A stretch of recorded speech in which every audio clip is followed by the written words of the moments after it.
channel, I'm as interested, I think, personally, in cheap guitars and finding guitars that are good value for money as I am expensive guitars. Now, that's for a few reasons. I think, first of all, it's way easier for me to procure a cheaper guitar or a few cheap guitars and potentially... Ruben, what are you doing, mate? Just sit down, maybe. Dog?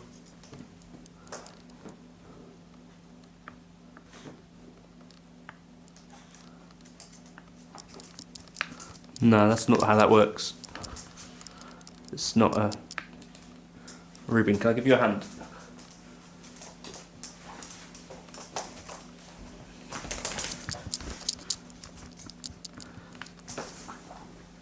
Come on, buddy.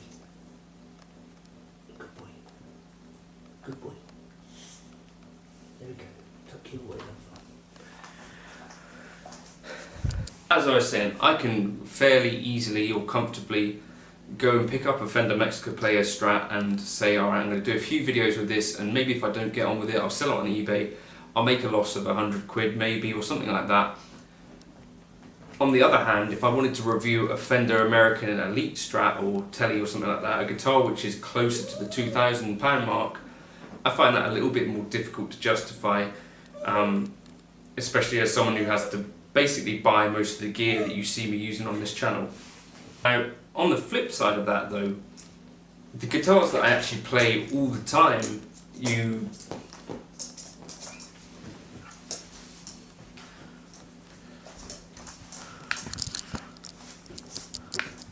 Right, what is actually going on here, dogs? Ruben, it doesn't have a... You just got to go into the pocket. In there. Go on. You get. Ruben. No, it's not one of them. No, look. No, we have to go in. You get. Come on, buddy.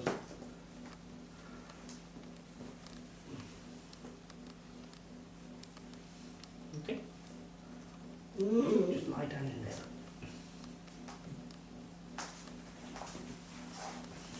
Yeah, so on the flip side of that, I have some expensive guitars that you may or may not have seen. So for instance, the K-Line Blue Strat that you see me playing all the time, I class as a fairly expensive guitar. I've got a Gibson ES165 that I really love, which is an expensive guitar too.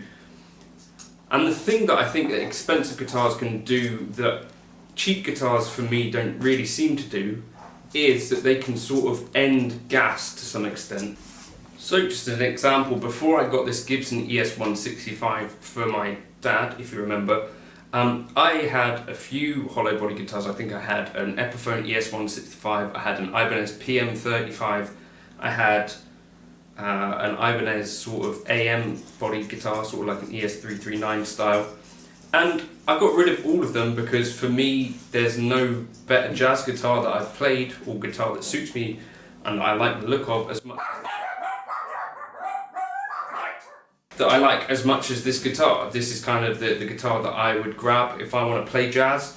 And yeah, I also sold like a Hofner made thing as well. So that solves a problem. Although it's expensive, in some ways it ends up being cheaper. There's two kind of elements to owning a guitar as well, isn't there? So not only do you have to factor in like the actual cost, but what about the space that the thing takes up? You've only got a finite amount of space, most of us do. You know, 30 guitars or something like that may not be possible. For me, the idea of owning a few less guitars but having better ones or ones that mean something to you, for me I think is more rewarding than having lots of different guitars in some ways. And I say that obviously as someone who has a lot of different guitars, but it's just a case in point. And then the other thing is, if you go out on a limb and you try something which is sort of expensive, for me this one was actually quite cheap because I found it on a forum at the time when K-Line weren't necessarily super well known.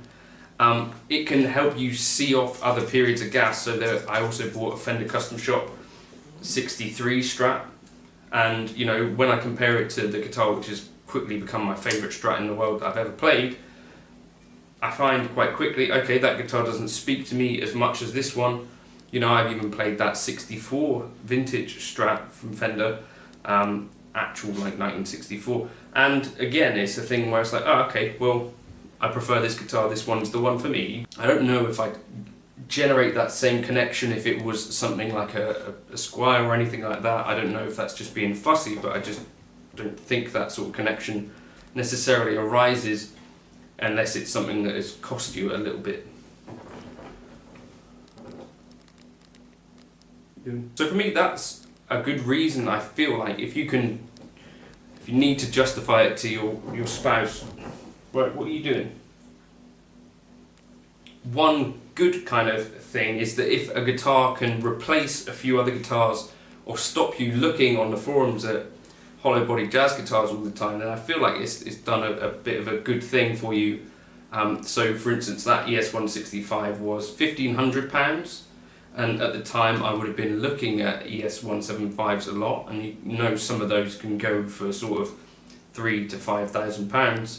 And again, you know, if you've got a good guitar like that and it does the job that you want, perhaps that then leads you to sell a few other ones that were cheaper and doing that job for you, but you then kind of free up some space. Now, the flip side is you might then get addicted to buying expensive guitars, and then I'm not exactly sure what the solution is for you, because instead of spending sort of £300 to £500 at a time, you're spending £2,000 to £3,000 at a time, and that sounds like a bit of a problem. You got any other justifications for buying expensive guitars? I guess another part of it that I like is that you can sort of be a little bit more, this is a bit of an awkward subject, but you can be a little bit more confident that no one is getting ripped off somewhere along the line.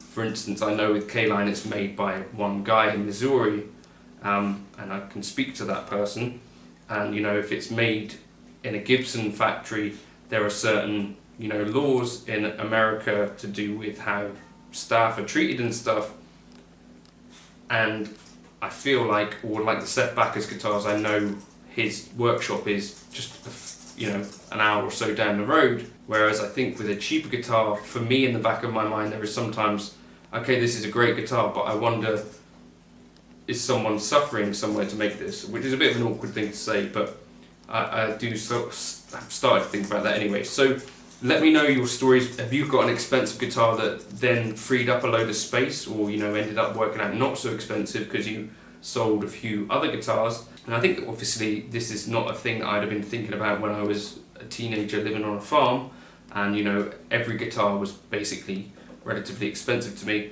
That it is something that I still think about now. You know, it's not easy to go and grab, for instance, you know, any of the American Fender stuff just for the sake of doing reviews and stuff like that, unless it's a guitar that I'm really, really interested in.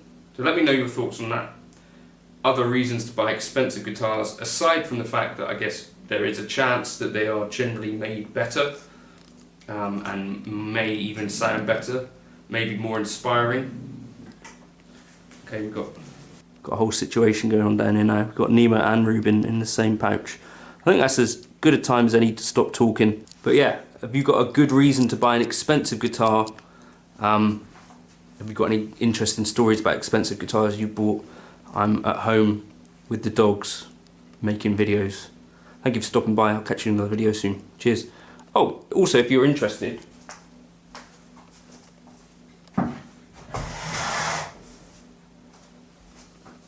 one way to kind of make a cheap guitar have sentimental value to you potentially is to build it yourself, and in this way you can sort of solve some of those gas issues as well, I think, because I can't really move this on because it's not really worth anything to anyone else, but it happens to be a really, really lovely Telecaster to play, and it ends up being a cheap guitar that I think I love as much as any of my other more expensive Telecasters, of which I only have two, but you know what I mean. This is Nemo, and this is what he does every night. I asked him to get up onto the bed. Go on, please.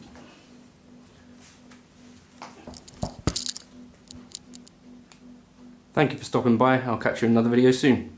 If you wanted to like and subscribe, it would help these dogs actually get fed.